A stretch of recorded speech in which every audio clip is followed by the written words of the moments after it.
আল্লাহর নবী বলেন, দুনিয়ার জমিনে যারা রোজা রাখে ওদের আমল নামায় কোনো গুনাহ থাকে না।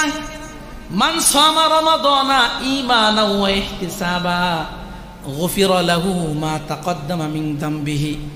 আল্লাহর নবী বলেন, দুনিয়ার জমিনে ঈমানের পাশাপাশি সওয়াবের আশা নিয়ে, মানুষ দেখানোর জন্য নয়, সওয়াবের আশা নিয়ে দুনিয়ার জমিনে যারা রোজা রাখবে আল্লাহ পাক রব্বুল আলামিন ওদের জীবনের সমস্ত গুনাহগুলো মাফ করে দিবে। সওয়াবের আশা নিয়ে রোজা রাখলে জীবনের সমস্ত গুনাহ মাফ হয়। অন্য এক হাদিসের ভিতরে আল্লাহর নবী বলেন, ইন্নাল্লাহ সুবহানাহু ওয়া তাআলা ফারাদা সিয়ামা রমাদান ওয়া সানাতু কিয়ামাহু। আল্লাহর নবী বলেন, আল্লাহ পাক রব্বুল আলামিন রমজানের রোজা ফরজ করেছে, আর আমি মুহাম্মদুর রাসূলুল্লাহ তারাবির নামাজকে সুন্নতে মুআক্কাদা করেছি। সুবহানাল্লাহ। ফামান সামা রমাদান ওয়া কামাহু। আল্লাহর নবী বলেন, দুনিয়ার জমিনে যারা রমজানের রোজা রেখেছে, তারাবির নামাজটাও যারা পড়ছে, আল্লাহর নবী বলেন, খরাজা মিনাজ যুনুবি কায়াউমিন ওয়ালাদাতহু উম্মুহু। আল্লাহর নবী বলেন, যেই সন্তান দুনিয়ার জমিনে সবেমাত্র জন্মগ্রহণ করল, ওর আমল নামায় যেমনি ভাবে কোনো প্রকারের গুনাহ থাকে না, দুনিয়ার জমিনে যারা রোজা রাখে এবং তারাবির নামাজ পড়ে আল্লাহ পাক রব্বুল আলামিন ওদের আমল নামায়ও কোনো প্রকারের গুনাহ রাখে না। সুবহানাল্লাহ। এই রোজাদারদেরকে কিয়ামত দিবসে সুপারিশ করে জান্নাতি করে ফেলবে। সুবহানাল্লাহ। এই রোজাকে আল্লাহ পাক রব্বুল আলামিন কিয়ামত দিবসে কথা বলার শক্তি দিবে, সুপারিশ করার শক্তি দিবে। আল্লাহর নবী বলেন, আস-সিয়াম ওয়াল কুরআন ইয়াশফাআন লিল আবদি ইয়াউমাল কিয়ামা।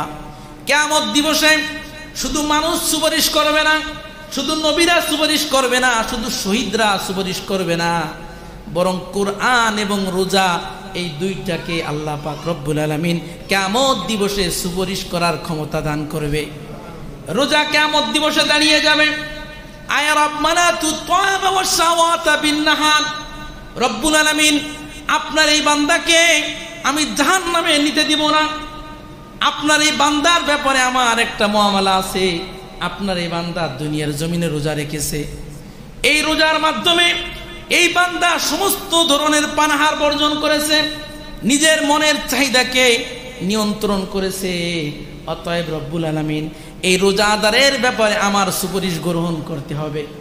আল্লাহ পাক রব্বুল আলামিন বলবেন, ফাশাফি'নি।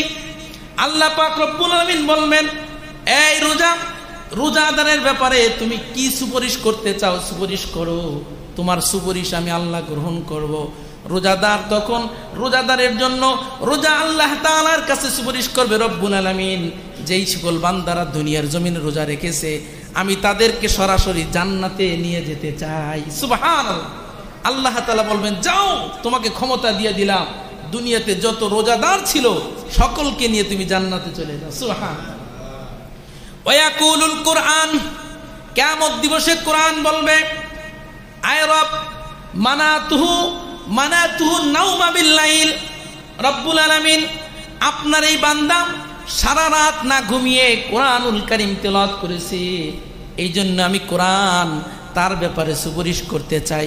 আল্লাহ বলবেন, ও কোরআন, তুমি কোরআনওয়ালার ব্যাপারে সুপারিশ করো, তোমার সুপারিশও গ্রহণ করা হবে। তখন কোরআন সুপারিশ করবে, রব্বুল আলামিন দুনিয়ার জমিনে যারা কোরআন তেলাওয়াত করেছে আমি তাদেরকে জান্নাতে নিয়ে যেতে চাই। আল্লাহ তাআলা বলবেন, যাও, কোরআন দুনিয়ার জমিনে যত কোরআন তেলাওয়াতকারীরা ছিল তাদেরকে নিয়ে তুমিও জান্নাতে চলে যাও। সুবহানাল্লাহ। আল্লাহর নবী বলেন, দুনিয়ার জমিনে যারা রোজা রাখে ওদের আমল নামায় কোনো গুনাহ থাকে না। মান সামা রমাদানা ঈমানাও ওয়া ইহতিসাবা গুফিরা লাহু মা তাকদ্দামা মিন যামবিহি। আল্লাহর নবী বলেন, দুনিয়ার জমিনে ঈমানের পাশাপাশি সওয়াবের আশা নিয়ে, মানুষ দেখানোর জন্য নয়, সওয়াবের আশা নিয়ে দুনিয়ার জমিনে যারা রোজা রাখবে আল্লাহ পাক রব্বুল আলামিন ওদের জীবনের সমস্ত গুনাহগুলো মাফ করে দিবে। সওয়াবের আশা নিয়ে রোজা রাখলে জীবনের সমস্ত গুনাহ মাফ হয়। অন্য এক হাদিসের ভিতরে আল্লাহর নবী বলেন, ইন্নাল্লাহ সুবহানাহু ওয়া তাআলা ফারাদা সিয়ামা রমাদান ওয়া সানাতু কিয়ামাহু। আল্লাহর নবী বলেন, আল্লাহ পাক রব্বুল আলামিন রমজানের রোজা ফরজ করেছে, আর আমি মুহাম্মদুর রাসূলুল্লাহ তারাবির নামাজকে সুন্নতে মুআক্কাদা করেছি। সুবহানাল্লাহ। ফামান সামা রমাদান ওয়া কামাহু, আল্লাহর নবী বলেন দুনিয়ার জমিনে যারা রমজানের রোজা রেখেছে, তারাবির নামাজটাও যারা পড়ছে, আল্লাহর নবী বলেন খরাজা মিনাজ যুনুবি কায়াউমিন ওয়ালাদাতহু উম্মুহু। আল্লাহর নবী বলেন যেই সন্তান দুনিয়ার জমিনে সবেমাত্র জন্মগ্রহণ করল, ওর আমল নামায় যেমনি ভাবে কোনো প্রকারের গুনাহ থাকে না, দুনিয়ার জমিনে যারা রোজা রাখে এবং তারাবির নামাজ পড়ে, আল্লাহ পাক রব্বুল আলামিন ওদের আমল নামায়ও কোনো প্রকারের গুনাহ রাখে না। সুবহানাল্লাহ। কিন্তু অনেক মুসল্লি আছে তারাবির নামাজ পড়ে না। কয় তারাবির নামাজ কি ফরজ নাকি? এই মসলা দেয় কি দেয় না? আরে মিয়া, তারাবির নামাজ তো এটা আল্লাহর নবীর সুন্নতে মুআক্কাদা। এই তারাবির নামাজ না পড়লে আল্লাহর নবীর সুপারিশ আপনি পাবেন না। আপনি সব অর্জন করলেন, নবীর সুপারিশ যদি না পান আপনি জান্নাতে যাবেন কেমন? আল্লাহর নবী বলেন দুনিয়ার জমিনে প্রত্যেকটা মানুষ বিপদের ভিতরে আছে। কেউ সন্তান নিয়ে বিপদে, কেউ নিজের নফসকে নিয়ে বিপদে, কেউ নিজের সম্পদ নিয়ে বিপদে, কেউ আছে পাড়া প্রতিবেশী নিয়ে বিপদে। আল্লাহর নবী বলেন এই বিপদ থেকে মুক্তির কারণ হলো রোজা। আল্লাহর নবী বলেন ফিতনাতুর রাজুলি ফি আহলিহি ওয়া মালিহি ওয়া ওয়ালাদিহি ওয়া নাফসিহি ওয়া জারিহি। নবী বলেন দুনিয়ার জমিনে প্রত্যেকটা মানুষ বিপদের ভিতরে আছে, বিপদের ঊর্ধ্বে কেউ নাই। একটা লোক কি হাত তুলে দেখাইতে পারবেন যে হুজুর আমার উপরে কোনো বিপদ নাই? প্রত্যেকটা মানুষের কম বেশ বিপদ আছে। আল্লাহর নবী বলেন কেউ আছে সন্তান নিয়ে বিপদে, কেউ আছে সম্পদ নিয়ে বিপদে, কেউ আছে নিজেকে নিয়ে বিপদে। এখন বয়স হয়ে গেছে, সন্তানরা তার সেবা শুশ্রূষা করতে চায় না, তখন অনেক মুরব্বী এমন আছে নিজে নিজে মৃত্যু কামনা করে। আরে সন্তানরা খেদমত করে না, এরকমের জীবন থাকার চেয়ে না থাকাই ভালো, মরে যাওয়াটাই ভালো, এরকমের অনেকে বলে না। এই জন্য আল্লাহর নবী বলেন কেউ আছে নিজেকে নিয়ে বিপদে, কেউ আছে সন্তানকে নিয়ে বিপদে, কেউ আছে পাড়া প্রতিবেশীকে নিয়ে বিপদে।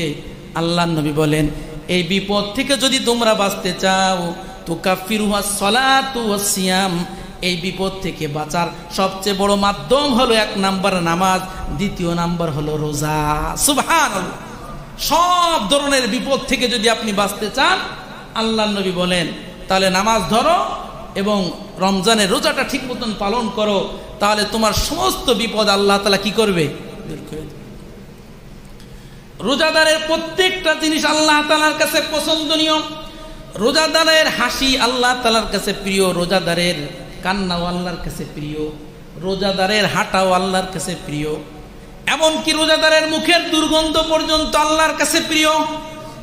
আল্লাহর নবী বলেন ওয়াল্লাযী নাফসু মুহাম্মাদিন বিয়াদিহি লা খুলুফু ফামিস সাইমি আতিয়াবু ইনদাল্লাহি মিন রিহিল মিসকি। আল্লাহর নবী বলেন রোজাদারের মুখের যে দুর্গন্ধ আছে, এই দুর্গন্ধ আল্লাহ তাআলার কাছে মিশক আম্বারের চেয়ে বেশি সুঘ্রাণ। সুবহানাল্লাহ। এখন বলতে পারেন হুজুর তাহলে মেসক করব না, মেসক করলে তো দুর্গন্ধ চলে যাবে, তাহলে আল্লাহর কাছে প্রিয় হওয়া যাবে না, কি বলেন? মেসক করবেন তো, মেসক করলে তো দুর্গন্ধ চলে যাবে। প্রাণের ভাইয়ের আমার, আল্লাহ নবী যে দুর্গন্ধর কথা বলছেন, এই দুর্গন্ধ হচ্ছে অনাহারে থাকার কারণে পেটের ভিতর থেকে একটা দুর্গন্ধ আসে। ওই দুর্গন্ধটা আপনার মুখের দুর্গন্ধের চেয়েও আরো বেশি মারাত্মক। এই অনাহারে থাকার কারণে পেটের ভিতর থেকে যে দুর্গন্ধ আসে, আল্লাহর নবী বলেন ওই দুর্গন্ধটা আল্লাহ তাআলার কাছে মিশক আম্বারের চেয়েও বেশি সুঘ্রাণ। সুবহানাল্লাহ। আর রোজা রেখে অবশ্যই মেসওয়াক করতে হবে। এমনকি কাঁচা ডাল দিয়েও যদি আপনি মেসওয়াক করেন, ইফতারের পূর্ব মুহূর্তে আপনার গলা একেবারে শুকিয়ে গেছে, কাঁচা নিমের ডাল দিয়েও যদি আপনি মেসওয়াক করেন এবং তিতা তিতা ভাব যদি আপনার জবানে চলে আসে, এরপরেও আপনার রোজা ভঙ্গ হবে না। সুবহানাল্লাহ। এই জন্য মেসওয়াক কোনো অবস্থায় ছাড়া যাবে না। আল্লাহর নবী বলেন রোজাদারের সবচেয়ে বড় একটা আমল হলো, রোজাদার যদি আল্লাহ তাআলার কাছে হাত উত্তোলন করে, আল্লাহ পাক রব্বুল আলামিন রোজাদারের হাত কখনো খালি হাতে ফেরত দেয় না। সুবহানাল্লাহ। আল্লাহর নবী বলেন সালাসাতুন লা তুরদ্দু দাওয়াতুহুম, আল্লাহর নবী বলেন তিন শ্রেণীর দোয়া আল্লাহ তাআলা, তিন শ্রেণীর ব্যক্তির দোয়া আল্লাহ তাআলা কবুল করে। এক নাম্বার হলো আল ইমামুল আদিল, ন্যায়পরায়ণ বাদশাহ। যেই বাদশার ভিতরে ইনসাফ আছে, ন্যায়নিষ্ঠতা যার ভিতরে আছে, ওই বাদশাহ যদি আল্লাহ তাআলার কাছে দোয়া করে, আল্লাহর সঙ্গে সঙ্গে দোয়া কবুল করে। দ্বিতীয় নাম্বার, আল্লাহর নবী বলেন সাইমু হাত্তা ইফতিরা, ইফতারের পূর্ব মুহূর্তে রোজাদার যদি আল্লাহর কাছে হাত তুলে কোনো দোয়া করে, ওই দোয়াটা যদি অবৈধ দোয়া না হয়, ওই দোয়ার ভিতর যদি কোনো গুনাহ না থাকে, আল্লাহ তাআলা ওই দোয়াকে সঙ্গে সঙ্গে কবুল করে। এখন আপনি দোয়ার ভিতরে যদি খারাপ দোয়া করেন, আল্লাহ আমার ওই বড় ভাইটা জানি তাড়াতাড়ি মরে সাফ হয়ে যায়, তো এই দোয়া করলে কি দোয়া কবুল হবে নাকি? এটা উল্টো ফিলে আপনার লেগে যেতে পারে। দোয়া যদি শরীয়ত সম্মত হয় তাহলে এই দোয়া কবুল হবে। তিন নাম্বার, আল্লাহর নবী বলেন ওয়া দাওয়াতুল মাজলুম, যারা মাজলুম, যার উপরে জুলুম করা হয়েছে, ওই ব্যক্তিও যদি দোয়া করে, আল্লাহ পাক রব্বুল আলামিন ওদের দোয়া কবুল করে। আল্লাহর নবী বলেন তুহমালু আলাল গমাম, এই তিন শ্রেণীর ব্যক্তির দোয়া আল্লাহ তাআলা মেঘের উপরে ভাসিয়ে দেন।